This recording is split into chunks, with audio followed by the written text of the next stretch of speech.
Eh bien, aujourd'hui, Lag BaOmer, Yom Simchato de Rabbi Shimon Bar Yochai.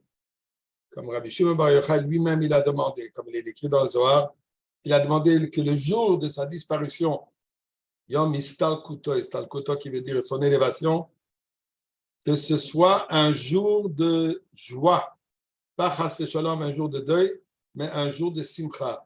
Pourquoi? Comme il dit, c'est la journée où il se réunit, il s'unifie complètement avec Akadosh Baruch Hu. Alors, bien sûr que c'est une journée de Simcha, pas une journée de deuil. D'ailleurs, c'est rapporté qu'un des Talmidim de Harizal, j'oublie maintenant qui c'était, il y avait coutume que tous les jours, il disait les prières pour le Khurban Bet Hamikdash, Vidou et Tachanun, etc., spécialement pour le Khurban Hamikdash.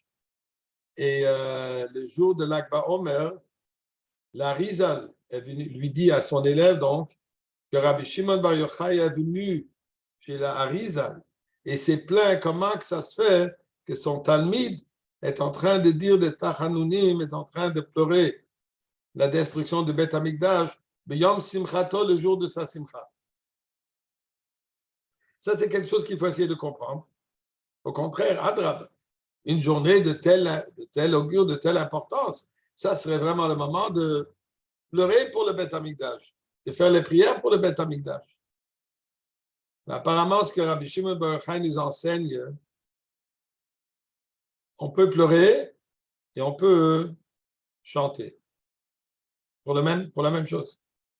Exemple, retournons à Rabbi Akiva, le maître de Rabbi Shimon Bar Yochai, que quand lui, il a vu la destruction du Beth Amikdash, comme on en a déjà parlé, comme c'est rapporté dans la Gemara, Sim de Mesechet Makot, là où il est dit que quand Rabbi Akiva il a vu la destruction du Beth Amikdash, Tzochak, il était joyeux. Pourquoi? Puisque il dit que dans la destruction, il faut être capable de voir la construction. Si on regarde avec une vue myope, bien sûr, on voit Khurban, on voit destruction. Mais si on réalise que toute la raison de la destruction, elle est pour reconstruire un plus grand, surtout plus grand, pas seulement Begash Miyut, mais Beruchaniyut, plus grand. De quelle manière? Puisque celui-là, il sera éternel. Ceci sera la goula absolue. Alors, c'est un moment de joie, pas un moment de pleurniche, de deuil. Comme par exemple, quelqu'un qui vient d'acheter un petit immeuble très joli, mais il va le détruire. Pourquoi? Puisqu'il va remplacer, il va utiliser cet espace où il y a maintenant seulement un bâtiment de 3 étages, il va monter un immeuble de 55 étages ou plus, 49 étages. Sfirata Omer. Bien sûr que d'un côté, détruire cette petite maison, elle a quand même de la valeur. Mais par rapport à ce qu'il va monter, ce qu'il va bâtir, ça n'a pas du tout de valeur. Donc, il est très heureux, il est très joyeux quand il va démonter, va détruire cette maison. La même chose des Rabbi Akiva que nous devons être capables de voir dans la destruction. Des Rabbi Shimon Bar Yochai, cette journée, il faut être capable de regarder Sofan, pas, c'est ce qu'on voit tout de suite maintenant.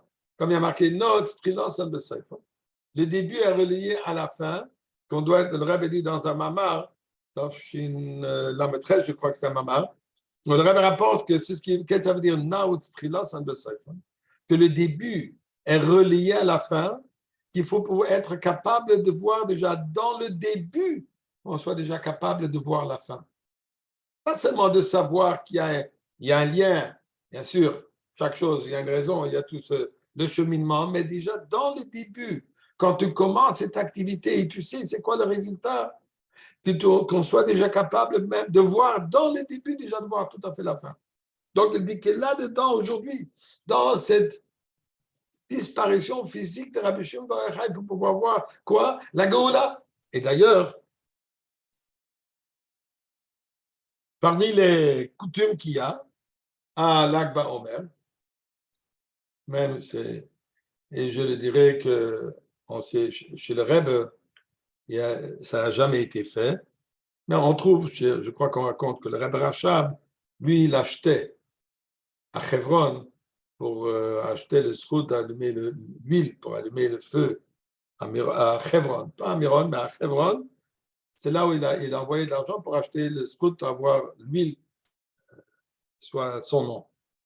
Mais on ne trouve pas que les rabbins ont fait Medoura, ils ont fait, comment on dit Medoura en français, si quelqu'un peut m'aider. En anglais, on appelle ça bonfire. Est-ce qu'il y a quelqu'un qui peut me traduire avec toutes les personnes qui sont en cachette? Est-ce qu'il y a quelqu'un qui peut nous répondre ou l'écrire sur le WhatsApp? OK, je suppose que Quel personne. mot? Quel mot? Quel mot? Medoura, les fameuses feux qu'on fait. Ah, Comment on appelle ça en français? En anglais, ça s'appelle bonfire. Je ne sais pas en anglais. Si quelqu'un peut rentrer chez Rabbin Google et demander vite dans la traduction. On sait de quoi on parle. On parle de les feux qu'on allume. Alors, comme je disais, chez les Rebbe, on n'a jamais vu ça. Je ne me semble pas avoir vu quelque part que chez les Rabbéim, on faisait ça. Rapport de la Yom Yom, que le mythe et le Rebbe, il sortait à la forêt, il faisait une souda. Il n'y a pas marqué qu'il faisait là-bas ce feu. D'où vient cette coutume? Eh bien, l'origine de cette coutume, apparemment, c'est de Robavad, de Barthénoura, le commentaire sur la Mishnah. Lui, il rapporte, comme il est dit dans le Zohar, de la journée de l'Akba Omer, le Chai, donc le 18e jour du mois de Iyar, Chai Iyar, dans la vie de Iyar, le jour où Rabbi Shimon ben Yochai a quitté physiquement ce monde, durant cette journée, il y avait un feu, une lumière extraordinaire qui brillait, qui brûlait autour du lit. Dans la chambre de Rabbi Shimon ben Yochai, appelle-moi que ça même, comment dire, éclipse, oubliez le mot en français, ça cachait la lumière du soleil. Ça brillait tellement fort. Alors de là, la coutume, dit Rabbi Ovadia de Barthénoura, c'est de là la coutume que ce jour, on allume ces flammes, on allume ce feu pour commémorer, pour connecter à cette flamme.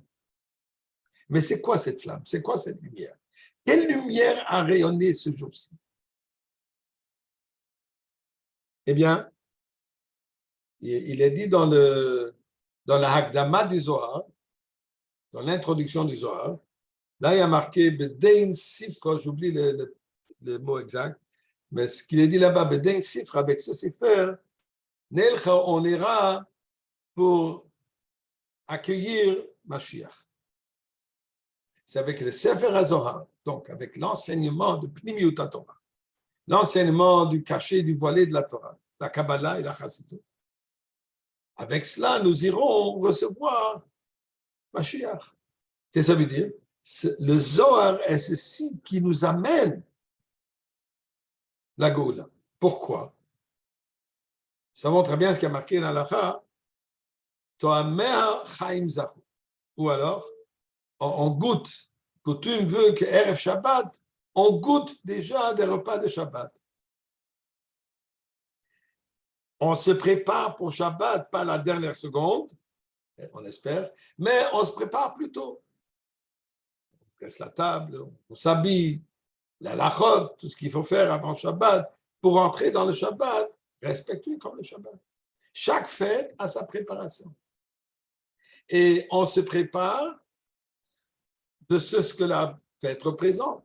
On ne va pas aller préparer des matzot pour Shavuot. Et on ne va pas bâtir une soukha pour Pesach, ainsi de suite. Chaque fête, la préparation est dans l'image de ce qu'on va recevoir. Qu'est-ce qui va se passer dans le temps de la Goula? Dit le Rambam, ce sera le moment où l'univers entier sera plein de connaissances, de sagesse divine. Qu'est-ce que ça veut dire? On va connaître Dieu, on va comprendre la Chassidut à fond.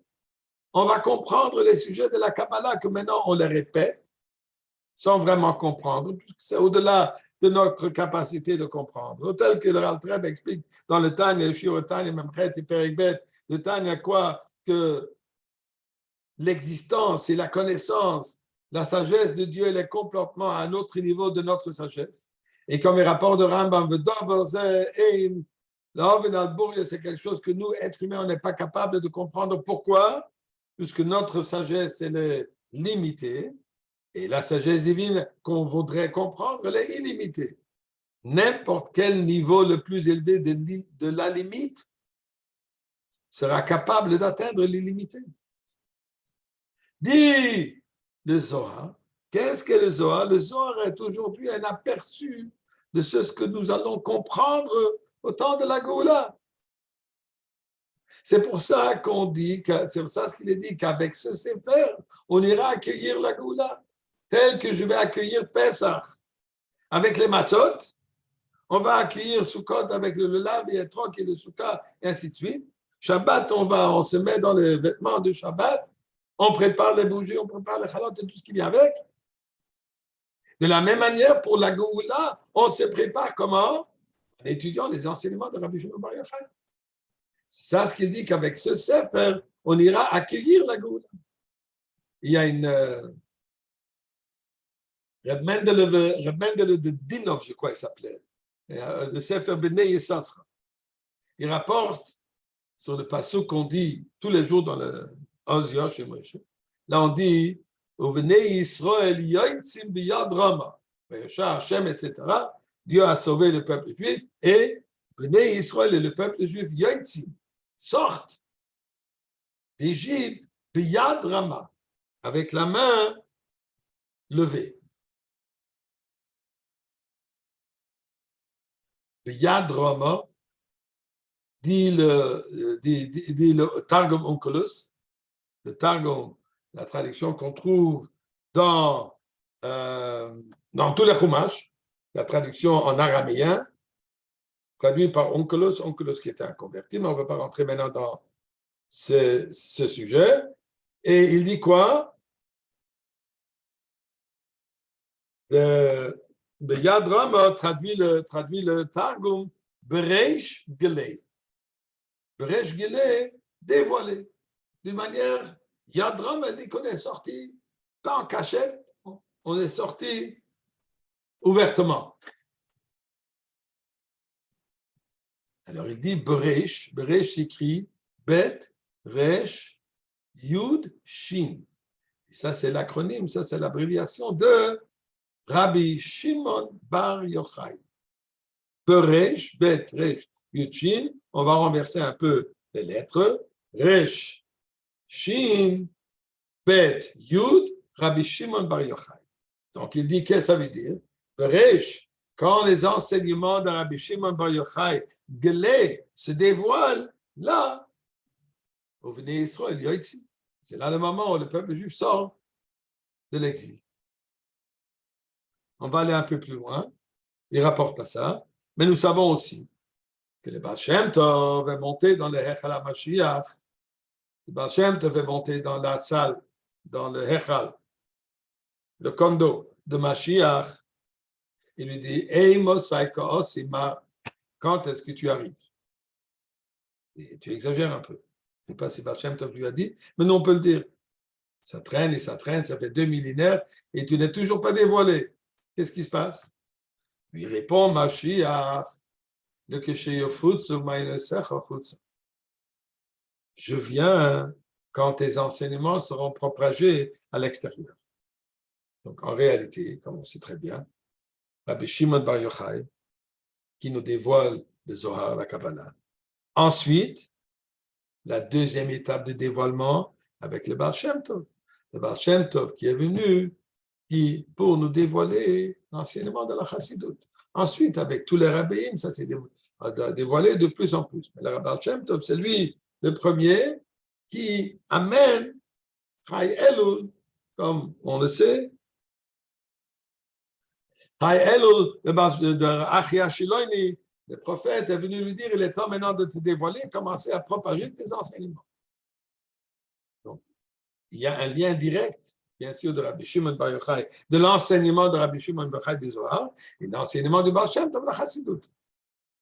Revenons au mot Bereish. Bet, Resh, Yud, Shin. On va prendre Resh, Yud, Bet, Shin, et vous l'avez deviné, si vous ne le saviez pas, Rabbi Israël Baal Shem, que dans le mot Beresh, que lui, il dit, ça rapporte à Rabbi Shimon ben Yochai, on retrouve aussi là-dedans Rabbi Shimon ben le Baal Shem Tov. Resh, Yud, Bet, Shin. Rabbi Yisrael Baal Shem Tov. Donc là, nous voyons, et tout cela fait part de quoi? De Bnei Yisrael Yaitz Biyad Rama. Intéressant à savoir aussi que c'est ça la différence entre la communauté séfarade en général suivent les halachot du Bet Yosef, Rabbi Yosef Karo, et chez les Ashkenazes, on suit plutôt les opinions du Rama. Moshe Israélish, il s'appelait. Le Rama. Alors, c'est rapporté aussi que Biyad Rama, comme il y a marqué d'original, Biyad Rama, venez, tout ça, Brejgle, c'est la traduction en araméen, onkelos. Mais dans le passou, comment est-ce qu'il est dit? Venez Israël Yoitzim Biyad Rama. Rama, ça fait allusion au Rama, Moshe Israélish. Malgré le fait que Moshe Israélish, ça s'écrit avec un aleph à la fin, et Biyad Rama, c'est un hé, mais ça, c'est la tradition. D'ailleurs, le Rebbe rapporte ça plusieurs fois, il a mentionné ça plusieurs fois. Ça, c'est la coutume de. Mais qu'est-ce que nous voyons ici? Intéressant à savoir que la Hiloula, le Yortzeit, du Rama, aussi est l'Akba Omer. Intéressant. Le Pratis, la Hiloula, le Yortzeit du Rama est d'Af que l'Akba Omer. Et le Rama, c'est quoi? C'est le poétique halachas de toute la communauté ashkénaze, etc., etc. Donc, nous voyons ici un lien extraordinaire.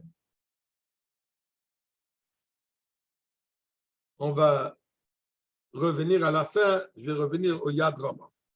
Mais en tout cas, qu'est-ce que nous voyons ici? Si nous voyons très clair le lien de l'Akba Omer et la Geoula. Cette lumière, on en a parlé tout à l'heure, qui rayonnait avec une telle clarté, qui a même voilé la lumière du soleil. C'était une lumière beaucoup plus puissante même que la lumière du soleil. C'était quelle lumière? C'est le Or HaGeoula. Ça, c'était d'après ce qui est rapporté. C'est le Or HaGeoula, c'est la lumière de la Geoula. Qu'à ce moment, à la disparition physique de Rajbi, cette lumière s'est dévoilée d'une certaine manière dans ce monde.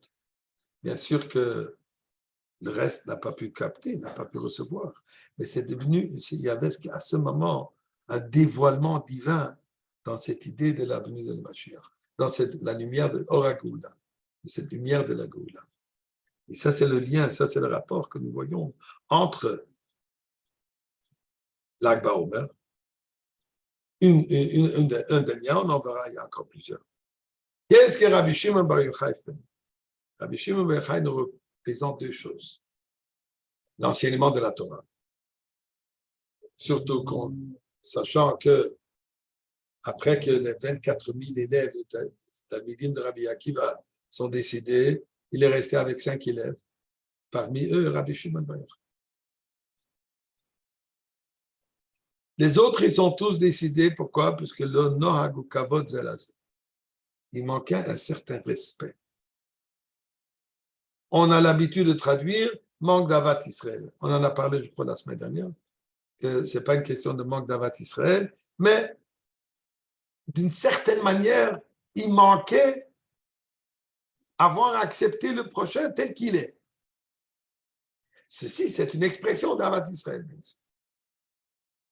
Rabbi Shimon bar Yochai, le fait que lui, il n'a pas succombé durant cette plaie, il est resté vivant, ça veut dire quoi? Que chez lui, il y avait l'Avat Israël à l'absolu, il n'y avait pas de problème avec cette Nohag ou Kavod Zelazé, il n'y avait pas de manque, il n'y avait pas de lacune du tout dans cet aspect. À tel point qu'on trouve ça, que Rabbi Shimon bar Yochai, la deuxième fois qu'il est sorti de la grotte, la première fois c'était après 2 ans où ils étaient en train de brûler le monde, et Dieu leur dit, écoutez, guys, vous êtes dangereux, retournez dans votre cave, vous êtes trop dangereux pour le monde. Quand ils sont sortis l'année d'après, première chose que Rabbi Shimon bar Yochai demande, il rencontre un juif, il lui dit quoi? Qu'est-ce que je peux faire pour vous? Comment je peux vous aider? Et la Gemara nous raconte, effectivement, il y avait un terrain où il y avait une question, si elle est tamée ou pas tamée, s'il y a des eaux qui ont été Beth Kor, s'il y avait des eaux là-bas qui sont enterrées, le Kohanim ne pouvait pas passer, ce qui a causé que le Kohen devait faire un grand alentour, aller beaucoup plus loin au lieu de couper directement sur le terrain. Alors, ils ont demandé si Rabbi Shimon Bar Yochai peut vérifier exactement quels sont les endroits qui sont tamés et quels sont les endroits qu'on peut passer. Donc, qu'est-ce que Rabbi Shimon Bar Yochai fait? Il s'intéresse à qui? Pour des gens qui sont tamés, pour enlever la Touma, pour assurer qu'il y a moins de Touma. Et cet âme à Israël, c'est ça ce qui s'exprime. Ça, c'est Goula. La Goula, c'est quoi? Comment est-ce qu'on reçoit la Goula? En étudiant Pnimus HaTorah, Rabbi Shimon Bar Yochai, qui nous enseigne, et ensuite, pas ensuite, avec cela, d'avoir et de vivre avec une Avat Israël absolue. L'Akba Omer, Avat Israël, Rabbi Shimon Bar Yochai, bien sûr, Goula. Aussi, il y a coutume qu'on donne aux enfants des flèches. Le tir, comment on appelle ça? L'arc. L'arc. Aidez-moi, s'il vous plaît. Le bow and arrow, le cachette, avec des flèches qu'on tire. Je crois qu'ils appellent ça un arc. Et ça, c'est la coutume.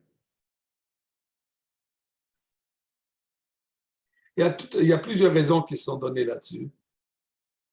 Le Rebbe, il rapporte une raison extraordinaire, qui est typique Rebbe. Vraiment comme on voit la pensée, l'Avat Israël du Rebbe là-dedans. Puisque les explications habituelles qu'on donne, étant donné qu'il y a marqué que durant le vivant de Rabbi Shimon Bar Yochai, lo nirata keshet, on n'a jamais vu d'arc-en-ciel.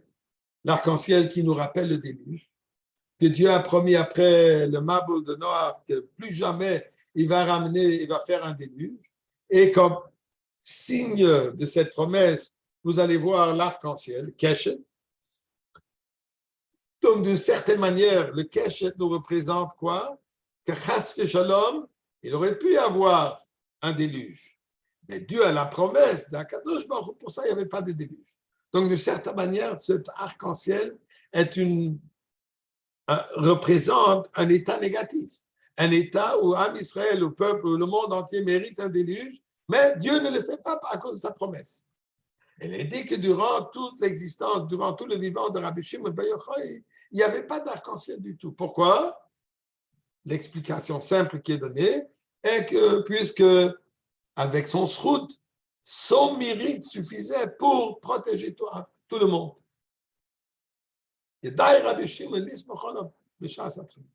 On peut faire confiance au Rabbi Shimon. Rabbi Shimon, il nous protège tous. Donc, c'est pour cela qu'on prend cette arche et flèche pour commémorer, pour souligner cette réalité, ce fait, ce miracle, cette réalité que pendant son vivant physique dans ce monde, il n'y avait pas d'arc-en-ciel. Il n'y avait pas d'arc-en-ciel. Mais il y a un mamar où le Rebbe explique en réalité l'arc-en-ciel est quelque chose de très positif. Et c'est quoi un arc-en-ciel? Un arc-en-ciel, c'est un reflet du soleil dans l'eau sur le nuage. Condition que le nuage soit très fin. Si un nuage épais, il ne peut pas avoir d'arc-en-ciel. Le nuage sur lequel cet arc-en-ciel se manifeste, c'est un nuage très fin. Alors, le Rebbe explique dans ce mamar en disant que nuage représente un voile de la lumière. Begashmius, ainsi Berochnius. Ça représente qu'il y a une barrière, il y a un voile, il y a une coupure, si on veut, entre la lumière divine et nous. Ça, c'est si le nuage il est très épais. Mais si le nuage il est très fin, ça représente quoi? Il n'y a presque pas de voile. Et la lumière, elle est presque entièrement dévoilée. Ceci nous dit que le keshes, quand on le voit, à savoir qu'on est tous dans un état extraordinaire, qu'il n'y a qu'un tout petit voile qui cache encore un tout petit peu, et nous devons faire ce petit effort pour que même cela n'existe pas. Mais ceci représente un état d'être spirituel d'Am Yisraël à un niveau très élevé.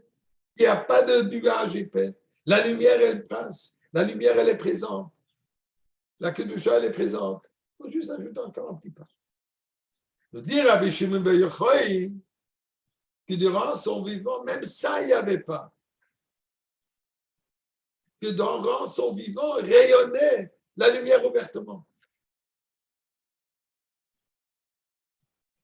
Ça, c'est ce qu'on rapporte, encore une fois, le Rabbin de Barthénois, lui, il rapporte cette idée, il dit, c'est pour cela qu'on donne aux enfants à jouer avec des arches et des flèches.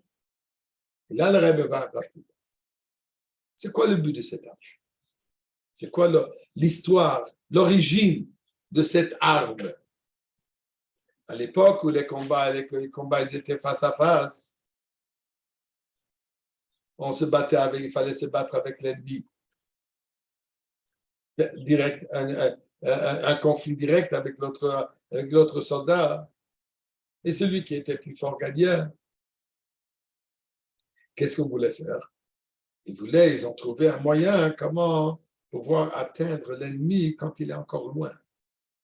Au lieu qu'il se rapproche et ce conflit, ce combat soit très dur, il va le faire qu'il est loin. Donc, cette idée de tirer cette flèche, c'est pour atteindre quelqu'un qui est loin de nous. Ça, c'est à un niveau, d'une manière négative, pour le tuer, pour le blesser. Et dit le Rebbe Bruchnius, qu'est-ce que ça représente?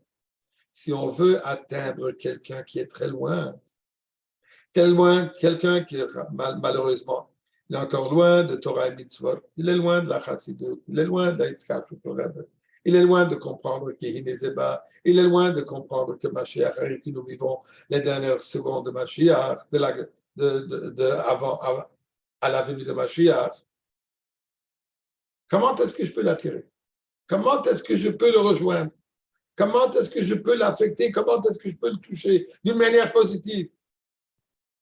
Dit le Rebbe, pour que cette flèche, elle aille loin, qu'est-ce qu'il faut faire? Il faut tirer sur la corde le maximum possible jusqu'à soi et tenir ça assez loin. Donc, de les tirer au maximum près de soi, près de son cœur, et ensuite de laisser aller. Et là, ça va atteindre très loin. Dit le Rebbe, si on veut atteindre un autre juif, si on veut affecter une autre personne, on veut influencer une autre personne qui soit, que Shalom, blessé, mais que son Yetzirara soit blessé, que son Mitzrayim soit détruit, et pour qu'il ramène, pour qu'il se réveille, pour qu'il se rapproche. Comment ça? Tire-le vers ton cœur. Avant de tirer à lui, avant de lui envoyer le message, il faut que ça sorte de la profondeur de ton cœur.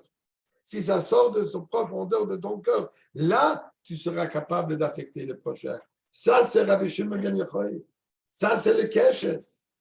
Ce Keshes, c'est de nous faire comprendre qu'il y a, en plus du fait que dans le Keshes, il y a toutes les couleurs, elles sont arrondies pour dire qu'on est tous impliqués, on est tous là ensemble, et il faut le comprendre de la manière de le tirer vers son cœur. Ça, dit le Rebbe, la raison pourquoi on donne aux enfants de jouer à l'extérieur. Déjà, à l'extérieur, tu le présentes. C'est Avat Israël. Pourquoi? À l'intérieur de la yeshiva, du cheder, de la salle d'études, de Bet Rivka, de Bet Hana et de tous les endroits d'études, il y a une différence entre un élève et l'autre. Il y a un qui connaît mieux, l'autre qui connaît moins.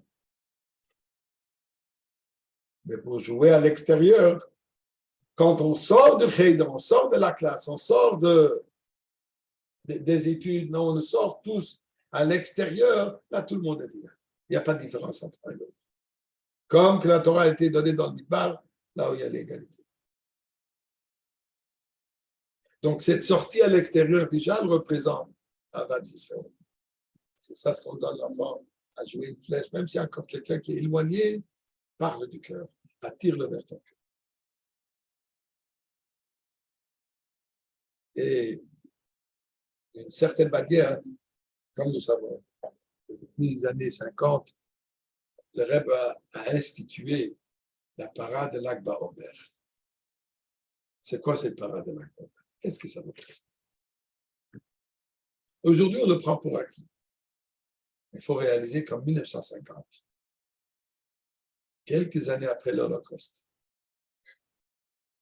dans le monde entier, les Juifs, ils étaient déprimés. Les Juifs, ils étaient fatigués. Les Juifs, ils étaient effrayés. Les Juifs vivaient un cauchemar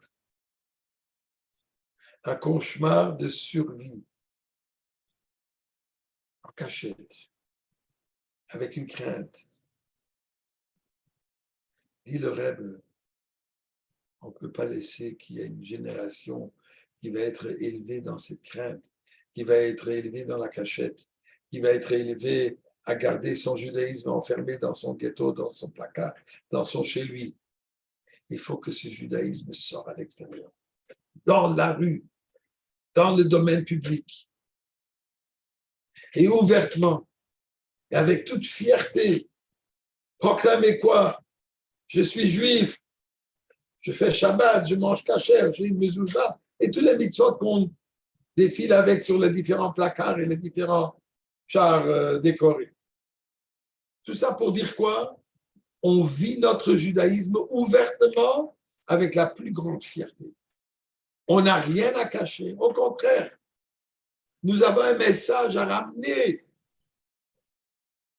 à l'humanité. La Torah est un message absolu, amené à tout le monde. Je ne vous demande pas de mettre les téphilines, mais je vous demande de croire qu'il y a un Dieu qui existe. Et faire les 7 mitzvot. D'ailleurs, les 7 couleurs de l'arc-en-ciel représentent les Sheva mitzvot bnei Noach. Donc, ces parades, elles sont là pour nous préparer à vivre le judaïsme ouvertement, avec fierté. Ce que le Rebbe appelle toujours le Gaon Yaakov, la fierté de Yaakov. C'est une anecdote qu'on raconte. Un jour, c'était apparemment avant le Netsiout, avant que le Rebbe est devenu Rebbe. Pas apparemment, c'était avant. Et le Rebbe était assis dans la soukha du 770 le matin, avant la prière. Il était en train de manger un gâteau. Il veut un café, il mange un gâteau. Il y a toujours ces chachamim, ces conseillers qui aiment donner des conseils même quand ce n'est pas du tout nécessaire. Il y a quelqu'un qui s'est rapproché du Rebbe. Le Rebbe, je comprends, vous mangez avant la prière. Non, attends, tellement ouvertement devant tout le monde. Et le Rebbe lui répond, je n'ai pas honte d'un minhag Chabad. Je n'ai pas honte, donc je ne me cache pas avec un minhag Chabad. Chabad, on étudie le matin, Shabbat, Yom Tov, on étudie, on mange quelque chose. Durant la semaine, on met les téphilines non du Shabbat, et ensuite on va goûter quelque chose pour étudier, pour pouvoir mieux prier. Mais le terme que le Rebbe a utilisé, Irshem Zachdisht, je n'ai pas honte avec un minhag Chabad. Le Rebbe nous dit, il ne faut pas avoir honte avec les Juifs. Il ne faut pas se cacher.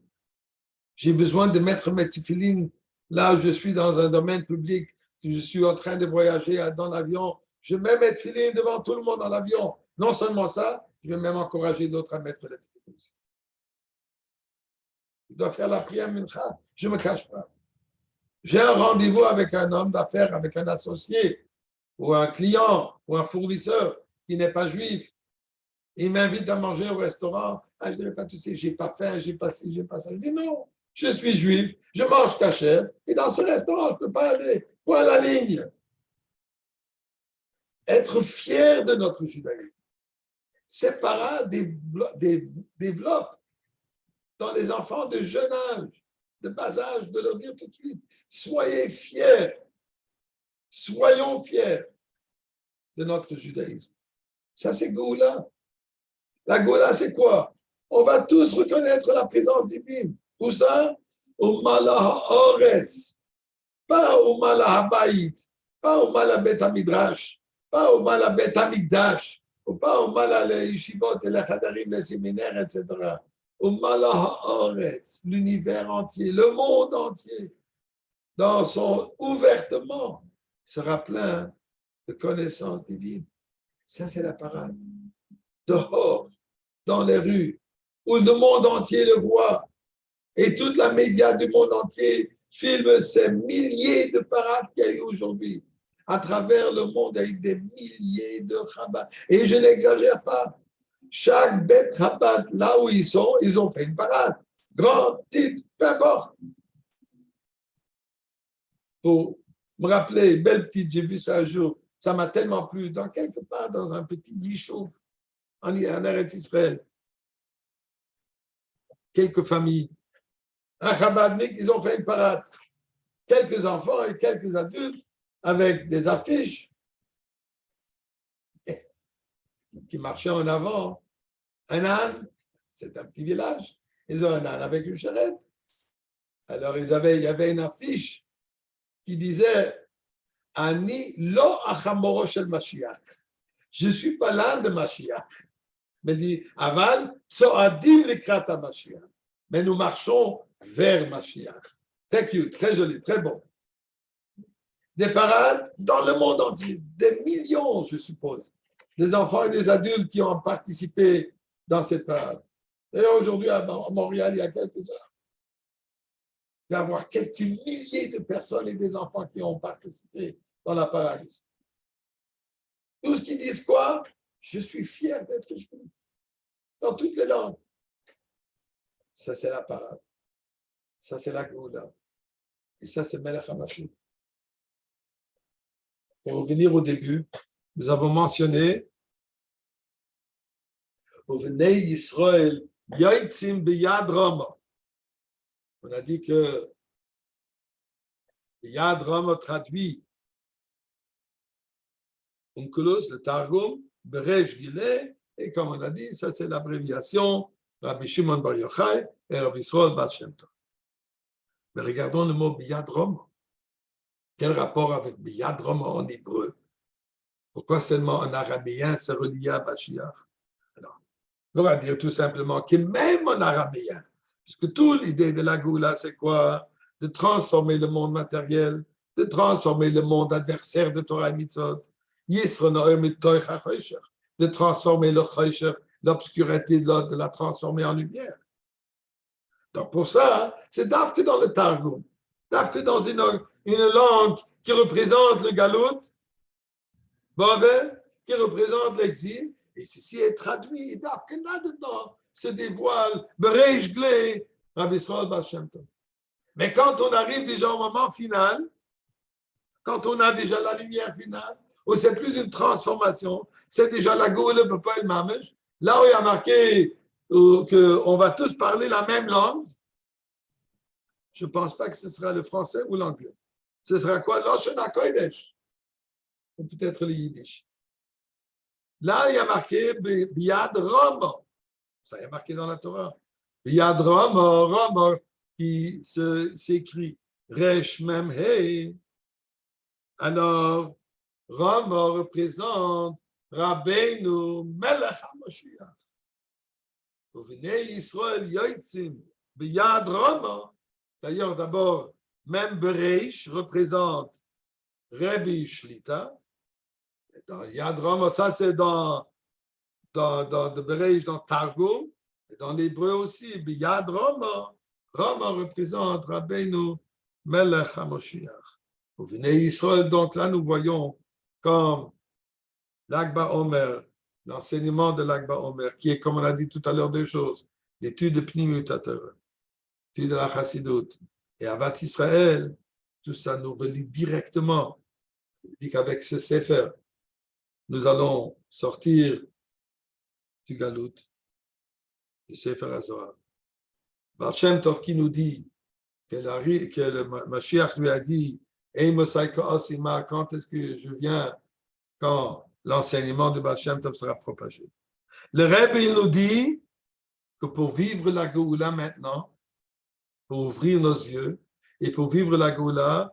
Le Rebbe nous dit qu'il faut étudier le sujet de Mashiach Goula tel qu'il est dans le Chumash, comme l'Rebbe dit, Torah Shebiksav, Torah Shebalpeh, et tous les enseignements, jusqu'à le Rebbe dit, jusqu'à l'écoute de Sichos de Sidorim. Le Rebbe fait allusion tout simplement à étudier ses sichot à lui. Donc ça, nous avons l'Akba Omer, Rabbi Shimon Bar Yochai, Rabbi Yisrael Baal Shem Tov, et le dévoilement du Rebbe Melech HaMashiach, à travers quoi? En étudiant ses sichot. Il n'y a pas d'un exemple plus puissant, plus ouvert, plus clair que la Vat Israël du Rebbe. On peut voir ça dans ces photos, on peut voir ça même dans ces vidéos, comme le Rebbe regarde chaque individu, regarde les petits-enfants, comme il les salue, il les embrasse d'une manière, je veux dire, figurative, on ne dit pas physiquement, mais d'une manière qu'on voit comme le Rebbe, cet attachement, cet amour absolu qu'on voit dans les yeux du Rebbe durant ces parades. Alors que Dieu nous aide, que nous voyons déjà le Rebbe ici, Begashmius, et qu'encore aujourd'hui même, on va continuer à fêter, puisque le Rebbe vient d'abord de 770, comme il dit, Beis Rabbeinu Shebe Bavel, que d'abord le Beit HaMikdash vient à 770, et de là, il arrive au Beit HaMikdash, à Yerushalayim, alors qu'il vient déjà ici au 770, et d'ici nous allons tous, et c'est encore l'Akba Omer, et d'ici nous allons tous voyager directement avec, commencer avec Rabbi Shimon Bar Yochai, avec Rabbi Yisrael Baal Shem Tov, et avec le Rebbe Melech HaMashiach, et nous allons chanter